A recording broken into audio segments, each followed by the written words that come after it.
જય દ્વારકાધીશ મારા ભાઈઓ અને બહેનોને. તો આપણે આગળ વધ્યા આપણી પહેલી ખબર હોય છે. તો આજની પહેલી ખબર સોશિયલ મીડિયા ઇન્ફ્લુએન્સરમાંથી આવી રહી છે રાજભા ગઢવી તરફથી. આજે રાજભા ગઢવી 2 મે એ જૂનાગઢમાં કૃષિ યુનિવર્સિટી ખાતે પોતાના વચનો કહેશે. તો આગળ વધીએ બીજી અપડેટ બાજુ. બીજી અપડેટ આવી રહી છે ગુજ્જુ મેરાફેન એટલે કે પટ્ટુ વ્લોગ્સ તરફથી. તો પટ્ટુ વ્લોગે પોતાની સ્ટોરીમાં એક અનાઉન્સમેન્ટ કરી છે, તો હું તમને કહી દઉં. તેણે કહ્યું છે કે ભૂરીબેન સાથે બેઇજ્જતી કોલેબોરેશન કરવા માટે તેને ડીએમ કરવો પડશે અને એના ચાર્જીસ લાગશે 200 રૂપિયા.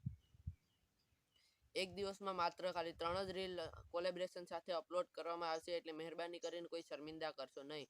તો જો તમારે પણ બેઇજ્જતી કરવાનો શોખ હોય તો ગુજ્જુ મેરા ફેનને ડીએમમાં 200 રૂપિયા અને તમારે જેની બેઇજ્જતી કરવાની છે તેના ફોટો મોકલી દો.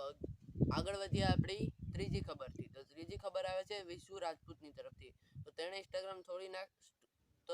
ઇન્સ્ટાગ્રામ સ્ટોરી મૂકી અને બધાને કીધું છે કે બધાય મારા કલેજાને જય મામાદેવ. આજે મામાદેવના આદેશથી હું વિશુ રાજપૂત 10 દિવસ મામાદેવના ઉપવાસમાં બેઠો છું, તો એમાં ફોન કે ખાવા પીવાનું ન હોય. 10 દિવસ તો મારો ફોન ઉપડે કે ન ઉપડે ખોટું ન લગાડતા, અને તમારી નવરાશે આવો માથક દર્શન કરવા મામાનું અને વિશુ ભગવાન તરફથી ભાવભર્યું આમંત્રણ. તો આગળની ખબર માટે વધીએ. આગળની ખબર આવી રહી છે આરજે આકાશ તરફથી. તો આ ચૂંટણીના પ્રચાર અને ચૂંટણીની સ્થિતિને લઈ અને આરજે આકાશનું ઇન્ટરવ્યુ એટલે કે પોડકાસ્ટ આઉટ થઈ ગયું છે આપણા ભૂપેન્દ્ર પટેલ સાથે. તો તમે જરૂરથી ચેકઆઉટ કરજો, લિંક ઇન ધ ડિસ્ક્રિપ્શન. તો મિત્રો આગળ વધ્યા. આગળની ખબર આવી રહી છે જેક ઓફિશિયલ તરફથી. તો બધાનું સપનું હોય છે એક ને એક વખત તેનું પૂરું થાય. તો જેક ઓફિશિયલનું સપનું પ્લેનમાં બેસવાનું પૂરું થઈ ગયું છે. જો કે તે ગયા હતા સુરતથી ભાવનગર, તો એ પ્લેનમાં ગયા હતા અને તેના વ્લોગ્સ તમે ડિસ્ક્રિપ્શનમાં લિંક આપી દઈ, તમે જોઈ શકો છો.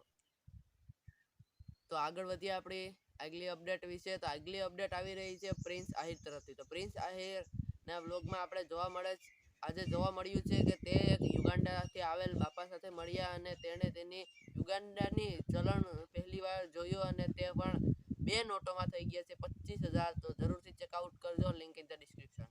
અપડેટ આવે છે કેસુર કિંગ તરફથી.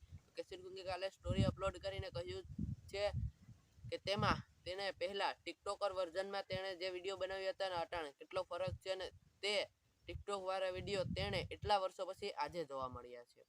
મિત્રો આપણું આગલું સેગમેન્ટ એટલે કે શુભકામનાવાળો આવે છે. તો શુભકામનાવાળા સેગમેન્ટમાં શું શું છે ચલો જાણીએ. જીગર કરંગિયાને 250K કમ્પ્લીટ થઈ ગયા છે, તો હ્યુજ કોંગ્રેચ્યુલેશન. વરજંગભાઈ માનકરને 300K થઈ ગયા છે, તો huge congratulation. Dwarkadhish bless you. Sagar સિદ્ધાપુરાને 201K કમ્પ્લીટ થઈ ગયા છે, તો હ્યુજ કોંગ્રેચ્યુલેશન. મિત્રો લાસ્ટ અપડેટ, બધાયના વિડીયો એના ઇન્સ્ટાગ્રામમાં આવી ગયા છે, તો તમે જરૂરથી ચેકઆઉટ કરજો. આભાર.